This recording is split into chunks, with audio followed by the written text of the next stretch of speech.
Everybody, Jake here at TrendSpider to go over the midweek video.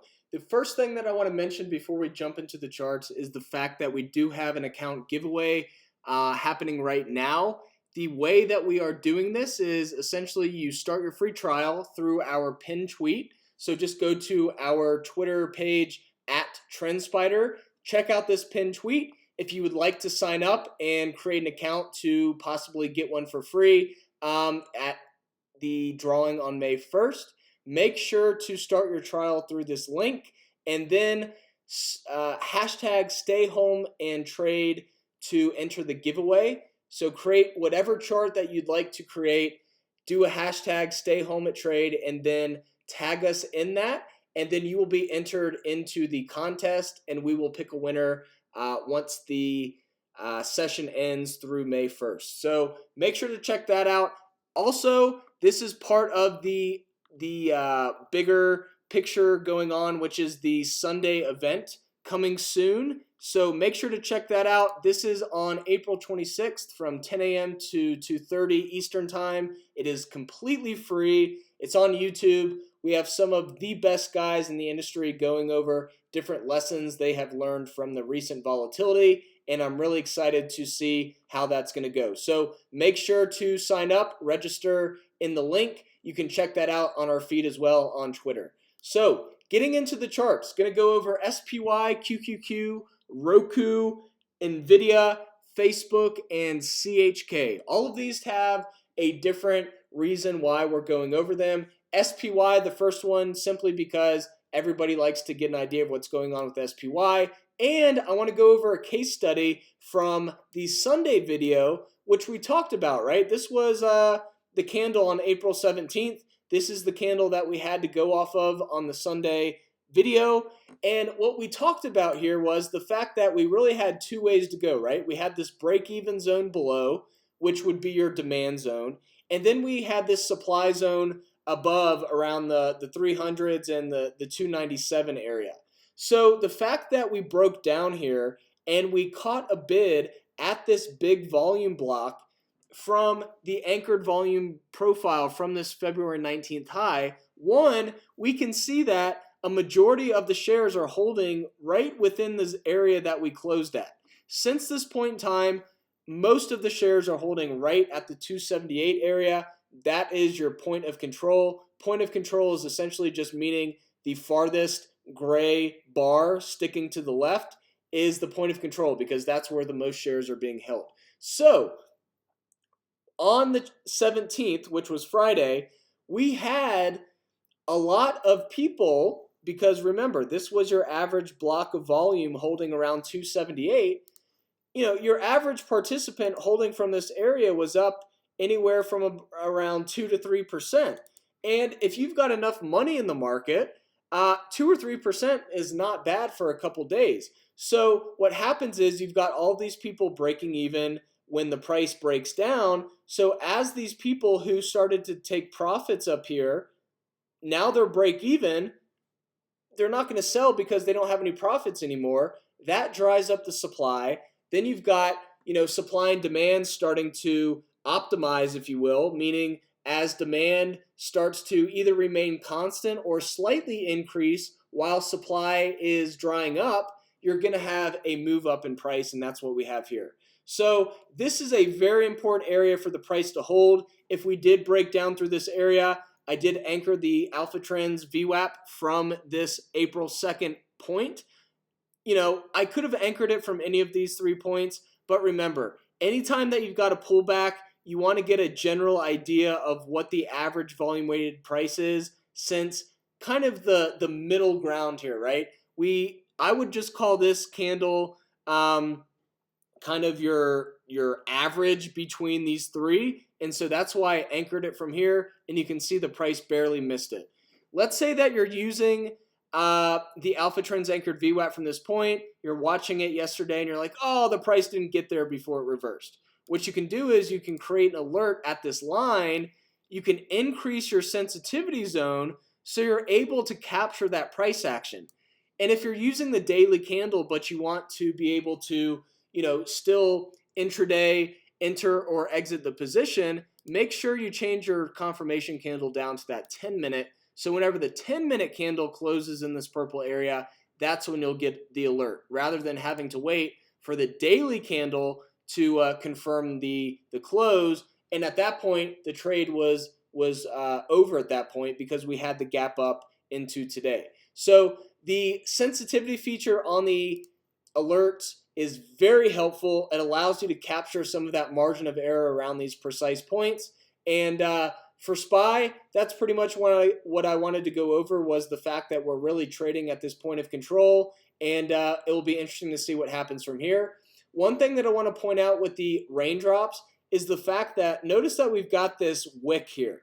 This wick tells us that intraday today we were at almost 281, but then we had this sell-off into the close. And so you can see it looks like sellers came in and dropped the price, which they likely did. But if we use the raindrop, you'll be able to see that all of those people within that wick, remember, we wicked up to around 281 and we closed around 279, 278 something, right around the upper 278s. I don't remember off the top of my head. But look what happened here. All of those sellers that came in and sold off, they were met by somebody buying up those shares, that supply that they were dumping onto the market. And we can see those buyers had conviction into the second half of the day, shown by this big volume blob here at the top half of today's candles range. So using raindrops and hollow candles together is incredibly important.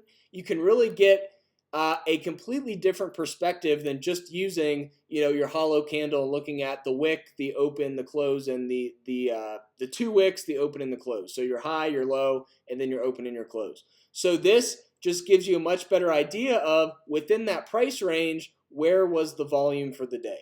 So going into the Qs, I want to go over kind of another example, except it's pretty much the opposite, right? We've got this anchored volume by price, and always I'm anchoring the volume by price from pretty much the reversal or the status quo point in the last month and a half, 2 months, which was on February 19th where we reversed. So since that point in time, you can see that, kind of like SPY, most of the shares are holding right in this area.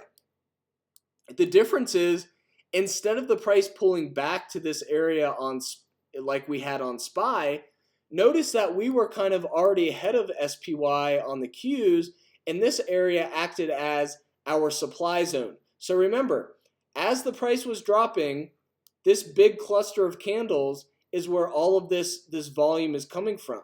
And so as we dropped and moved down, these people who initially bought at 212 had to endure a huge drawdown all the way to 170.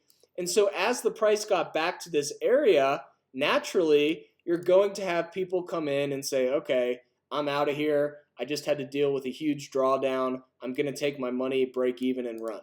So as you have that imbalance of supply and demand, you've got this pullback. You've got essentially supply outpacing demand until we get to this anchored VWAP.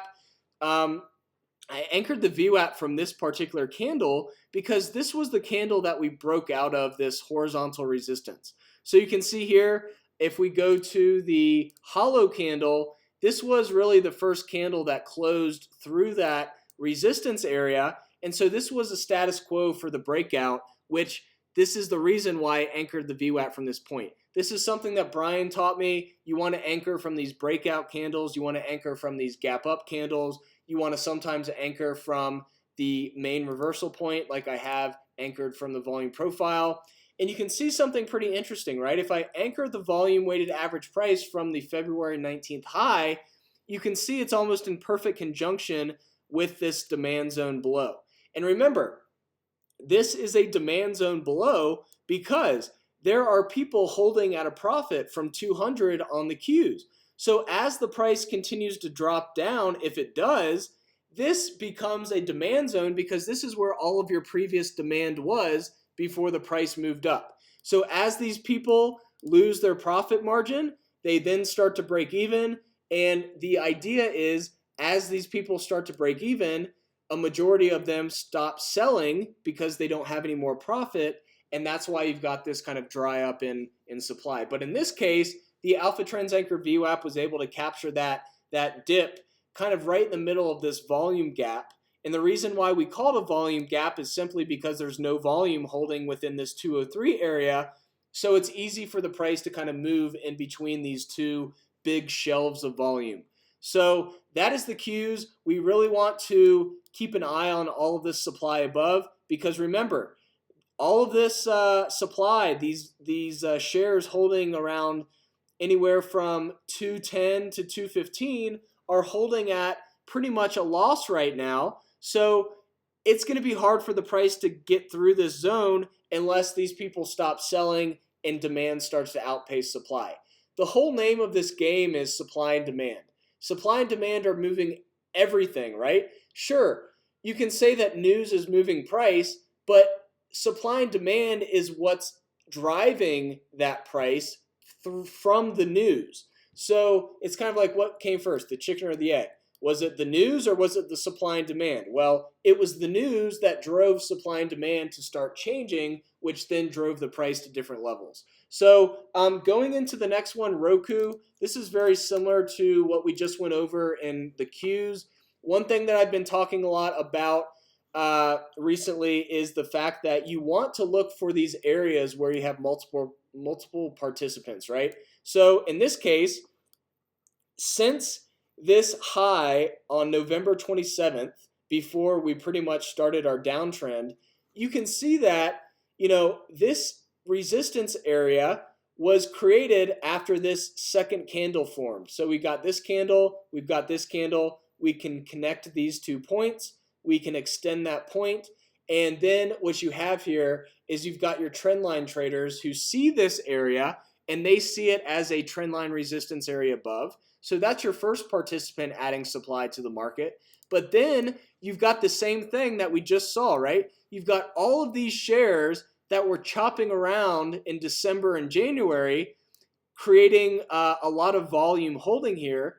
And as the price dropped, some of these people that were holding originally in the 130s, they had to endure a 50% drawdown before the price finally came back and moved up 120+% from the bottom. And so these people are like, wow, I just held through absolute hell and back. I'm break even, I'm getting out, back to supply and demand. As those people start to sell because they're break even, if there's not enough demand to absorb that supply, you're going to get a price decrease until those become back in equilibrium. So as you can see here, this was a very hard level of resistance for Roku as of now. Demand can easily start to outpace supply here, and the price can go through this big block of volume, but you're really going to have to see buyers come in and start to outpace any sellers that are at this general area. So going into Nvidia, this is pretty much the opposite of the last two examples, where instead of this acting as resistance, if we anchor the volume profile from this high here, you can see that originally this area of volume acted as kind of your base for the price to move up. But then as the price moved up, you had people taking profits. You then have supply start to outpace demand because profit taking comes in. People are taking profits, adding to the supply. If there's not demand to keep up with that supply, you've got your pullback. And look where we pulled back. Right to this Alphatrends anchored VWAP from this middle candle that we consolidated at before the next leg up. And you can see we've got all of this volume holding here. So as people who were holding in the 260s went back to break even, they stopped selling because they don't have a profit. And then you've got supply drying up.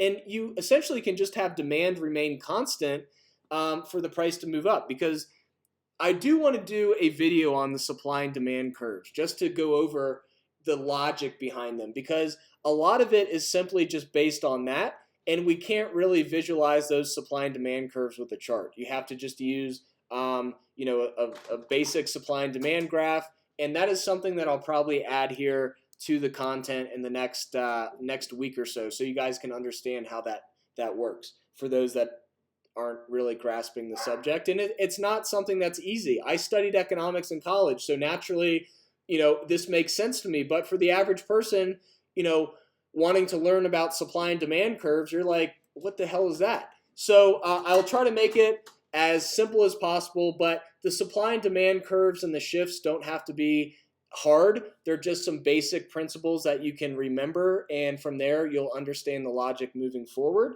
But the fact that we did have that profit taking session come in, people started to break even, and then you've got kind of an equilibrium coming back into play. That's why we had a nice bounce here today.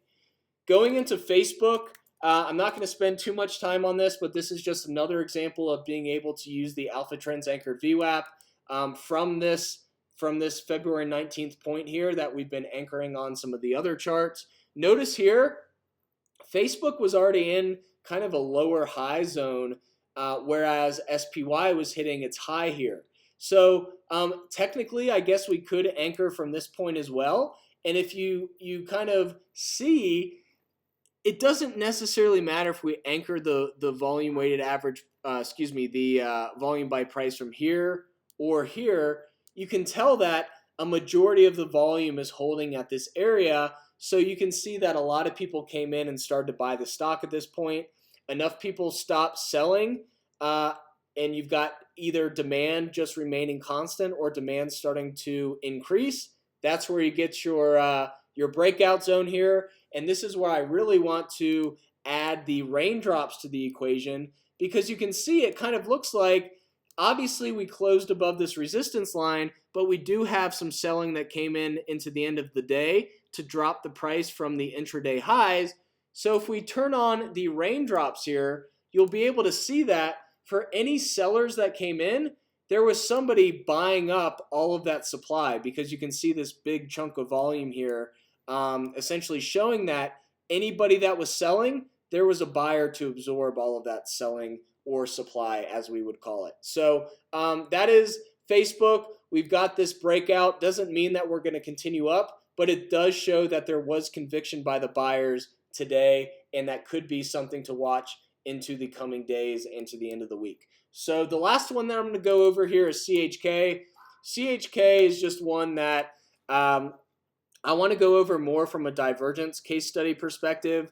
Let's go to the hollow candles here, and we will see if we turn on the Williams percent range and the RSI, this is just your classic case of divergence, right? I mean, if we anchor the volume by price from this February 6th reversal, or if we anchor it from this point here where we reversed, it doesn't really matter. We know that most people capitulated over the last week, hence why we have so many shares holding in this general area.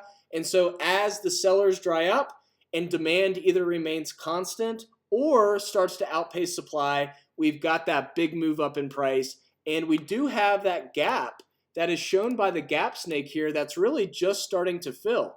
So technically that gap is all the way up to 26. If we have this continued short squeeze in oil, this could be an area to watch above.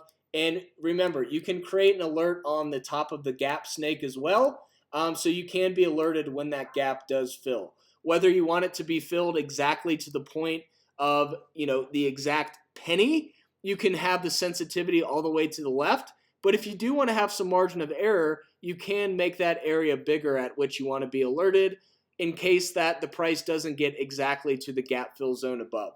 So that is using the sensitivity feature on the alerts. Remember, if you're swinging the daily chart but you want to sell intraday, you're going to want to get these alerts less than the daily confirmation. You're going to want to get them possibly when the 10-minute candle closes anywhere within this area, because then you'll be alerted before the daily candle closes. And we all know that there's a lot that can go on intraday without the daily candle having to close. So you may be at $20 intraday, but you may be back at $10 by the end of the close. And so that's not going to do you much if you don't have that 10-minute confirmation candle or that lower time frame candle confirmation. So that's just something to mention about the alerts. We'll have to see what happens here, but it has been a fascinating one to watch. and just all oil in general. The fact that we've had this massive drop in oil, but we've actually had some of these oil companies finding higher lows than they did a week and a half ago. So it's really fascinating, the whole market at this point. But I hope this video helped you guys understand, one, a little more about TrendSpider, two, the broad markets going into the second half of the week, and then three, you're now aware of that that event that is on Sunday. We'll have all of these different presenters. Remember, make sure to check out this link to register, and it starts at 10 a.m. Eastern on Sunday, April 26th. Thank you so much for watching. Make sure to subscribe and comment if you enjoyed this video. We have a ton of videos like this all the time to go over some of the main features of TrendSpider, and make sure to also follow us on Twitter for a ton of content that we post every day. If you have any questions at all, hello@trendspider.com, or just comment below and we're happy to answer your questions. Thanks so much for listening in, and have a great night.